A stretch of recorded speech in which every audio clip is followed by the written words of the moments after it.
Kyle, when you think of a high-performing wash, what's the first thing that comes to mind? I think it's intentionality. It doesn't happen by accident, and you see the highest performers, they're very intentional with their process. Presented from the iShin Broadcast Studio at Babcock's Media.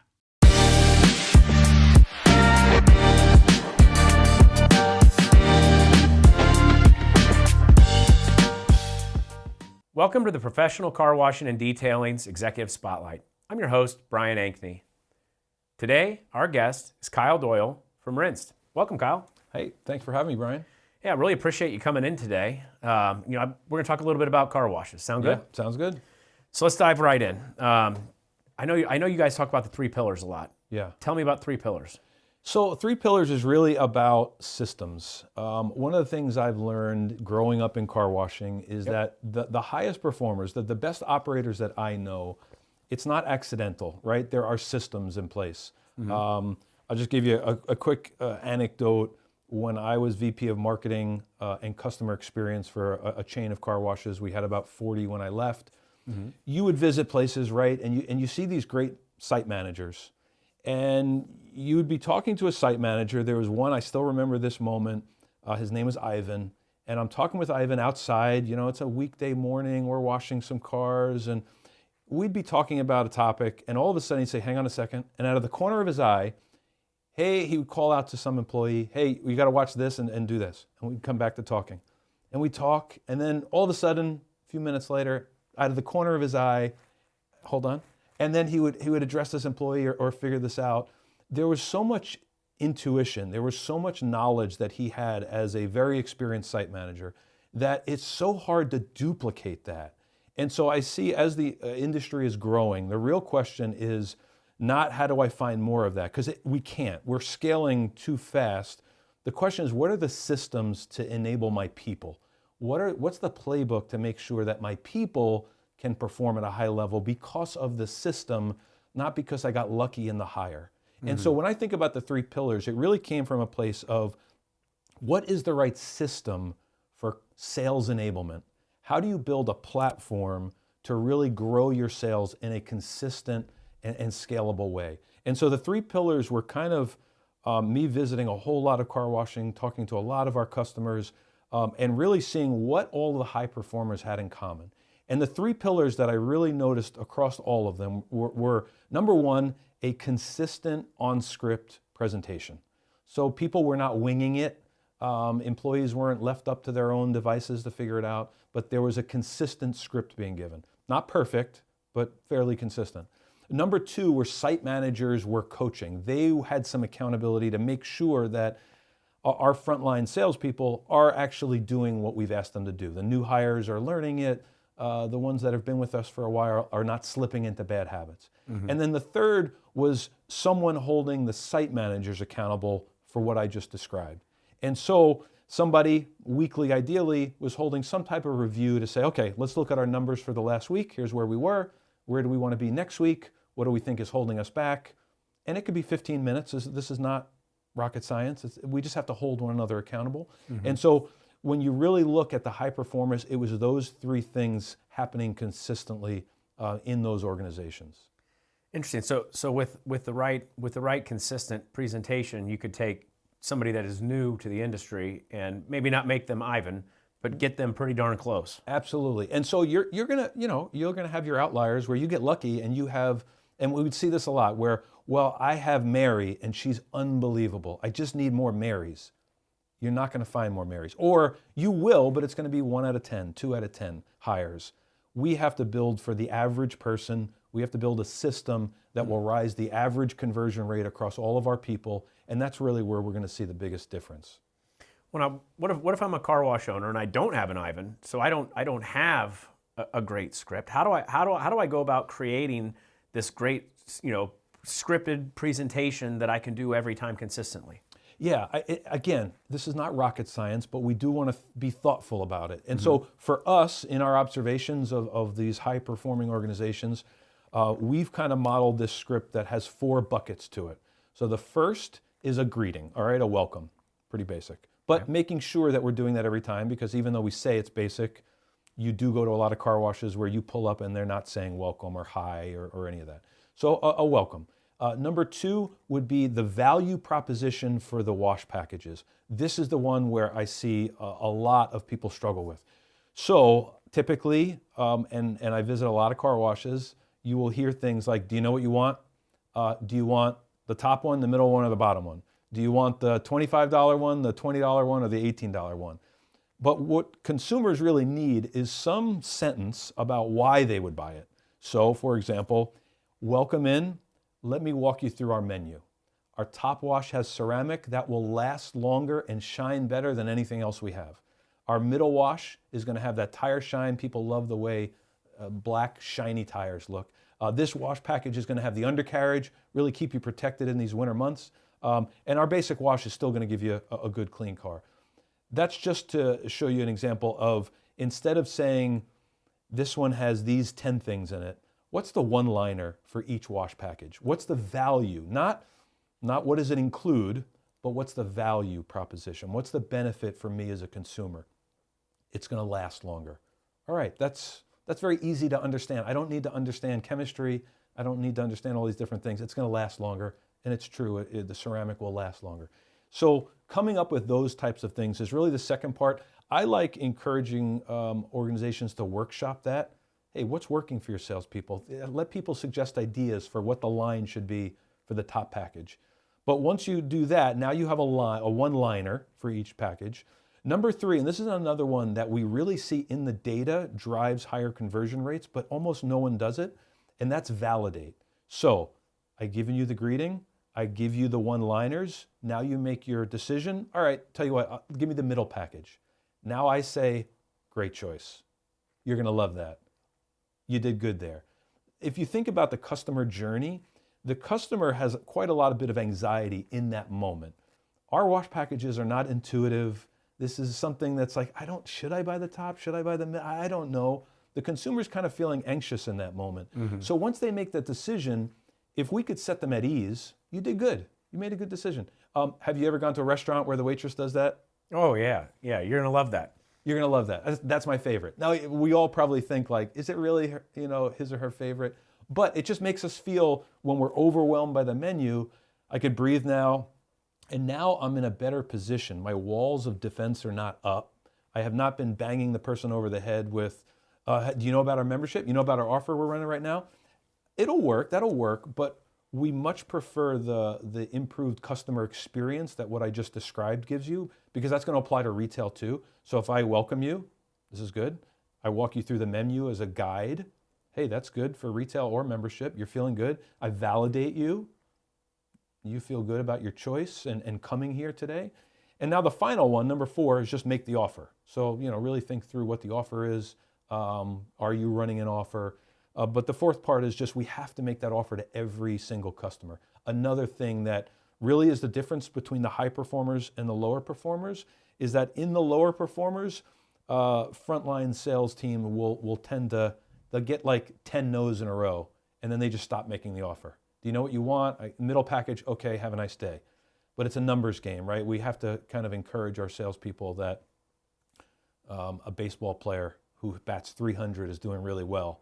But that means he's getting out. He's failing 70% of the time, and that's fantastic.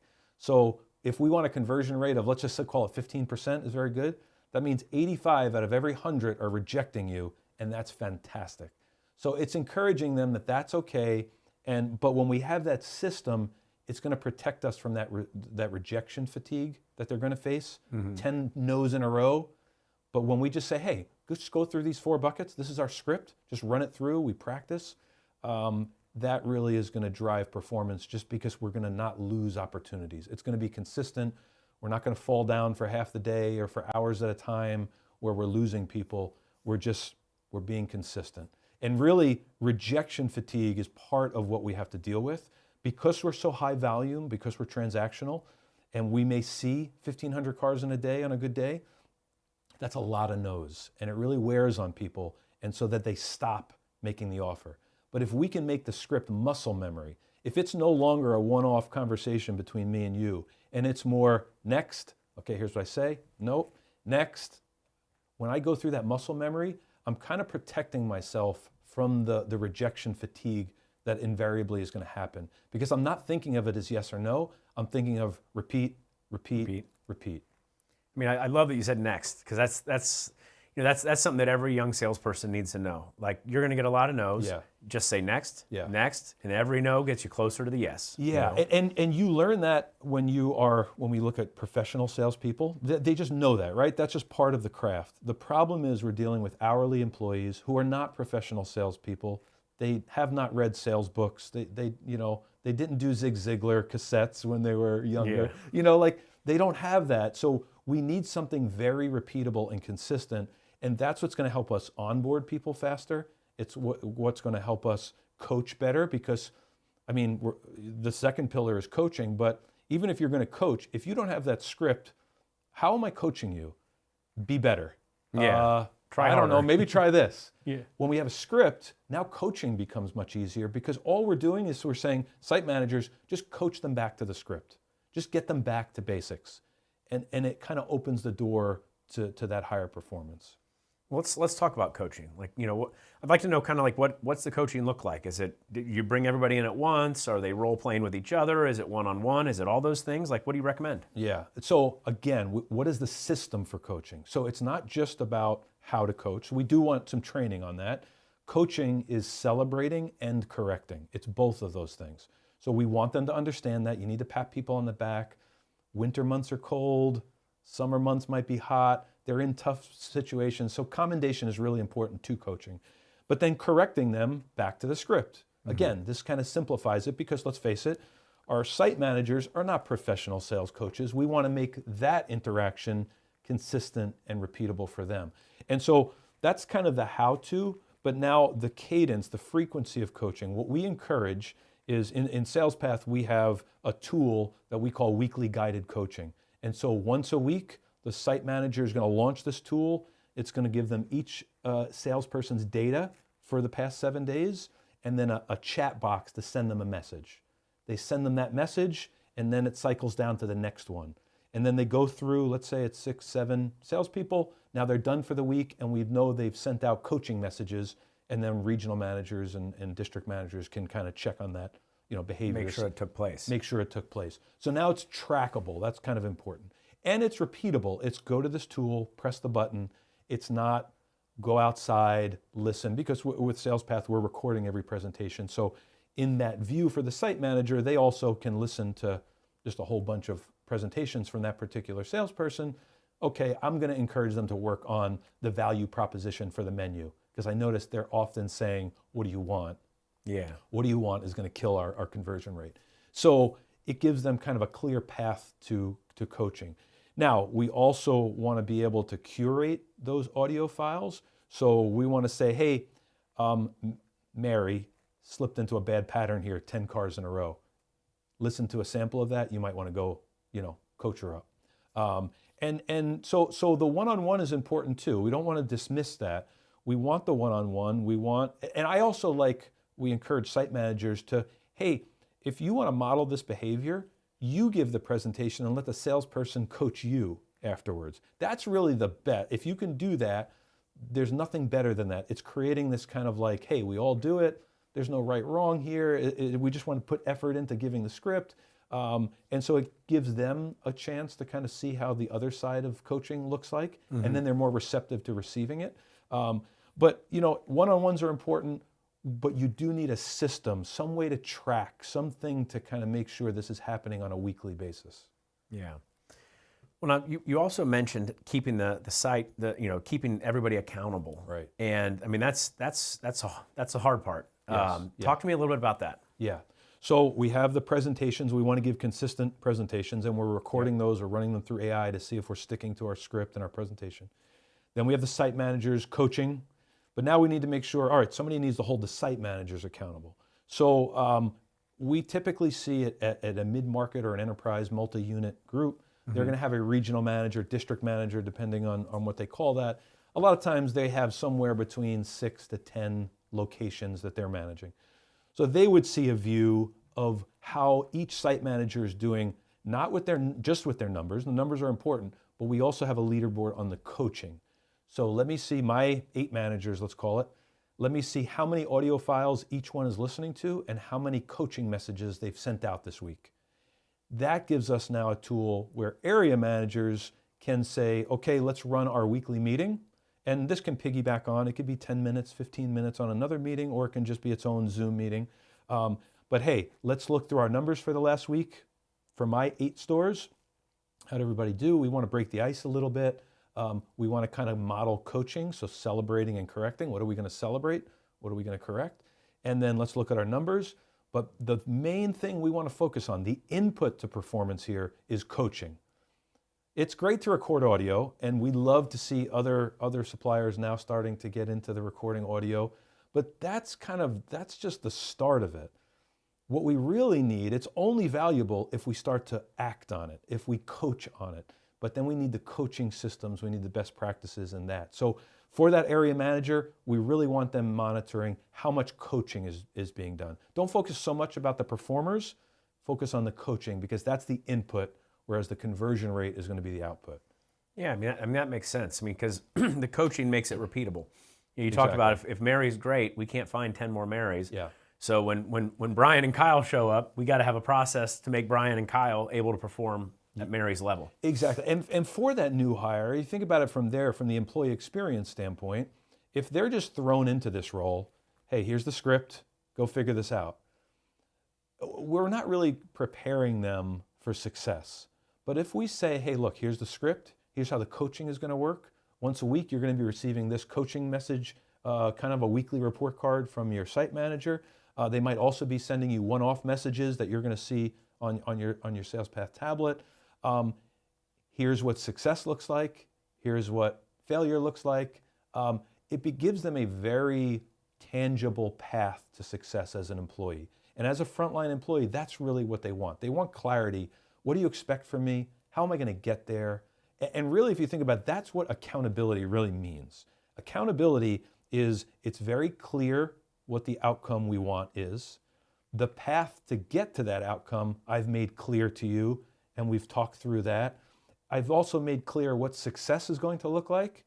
I've also made clear what a lack of success is going to look like. Mm-hmm. Now we start to create that accountability. And if we have that from the salesperson, and then from the site manager, and then from the regional manager, now we're really starting to build the system for performance. Well, I think that making it clear to your employees, what you expect and how to do it helps you to keep those employees. I mean, retention is a big issue in every business in America. Absolutely. And car washes are no different, you know? I mean, so if I just throw you out to the wolves, you may not show up tomorrow. Yeah, and we have to remember that we're paying commission, 99% of operators are paying commission on this. This is their livelihood. So we want to give them the tools to make them feel like, I want you to get paid. Because if you get paid, that means the car washes, we have more members, we have a higher average ticket. So it's in everyone's best interest to give them the tools they need to perform. Again, going back to sports, athletes don't just go out on their own, okay, just use your talents, just figure this out. They're surrounded by resources and tools to make them successful, because if they're successful, the team is successful. And so it's the same thing with our frontline salespeople. We want to give them the tools to help them make a good living, because really that's the biggest lever we have. If they feel this is a good job, I'm getting paid, I have the tools to increase my pay, if they have a little bit of drive, then that's where we're really going to see, success. I'd like to shift gears for a moment, because you have a long history in the car wash industry. So tell me, over your time, aside from your sabbatical you took doing video, aside from your video sabbatical, like what are some of the biggest changes that you've seen to the industry? Yeah, growing up, I went to my first car wash show, the ICA show, when I was 16, and it was tabletop. It was like there was equipment, but it was a lot of tables, and people would put their products on it, and you'd walk around. It's still relationship driven, but you see the investment that's rolled into car washing. I mean, that's completely changed car washing. The private equity investment, billions of dollars coming into the industry. Mm-hmm. I also think what we've seen over this last few years is interesting in that now we have to operate these car washes. For a little while, interest rates were so low, it was all M&A. It was just grow, try to own a market. Now it's like, okay, we have to actually operate these locations, and we want to be profitable, and we need to write the playbook. I think one of the interesting things about car washing that prevented us from scaling sooner is that it's really hard to operate a car wash remotely. From headquarters, I can't just have 500 car washes and look at a board and be successful. There's so much ground truth that we need to have on a daily basis that as we've grown now, we see these large organizations kind of creating those playbooks of how do you operate at scale. And I think the one, we are an industry of mechanics, or we come from an industry of mechanics. The typical site manager was somebody who knew the equipment. They knew how to fix everything, but they were not so great with people. They weren't marketers, they weren't customer experience focused, but they were mechanics. But we've transitioned to this world where I think we've all realized that to scale, it's going to be about how well we can develop people. And so that's the thing that I'm most excited about in the industry is, forget the tech for a moment. It's really realizing that if we're going to scale, we have to be a people development organization. We're going to be trying to hire people that have an opportunity to go work at McDonald's or Walmart or the car wash. I want the best of those. And so that means I have to give them a better employee experience than McDonald's and Walmart. I have to be a place they want to come to work. That means I have to train them. I have to make them feel good about their job. I have to, give them good resources. And so that's the thing that the Ivans I talked about earlier, the good site managers that built up all of that, we need to develop more of them.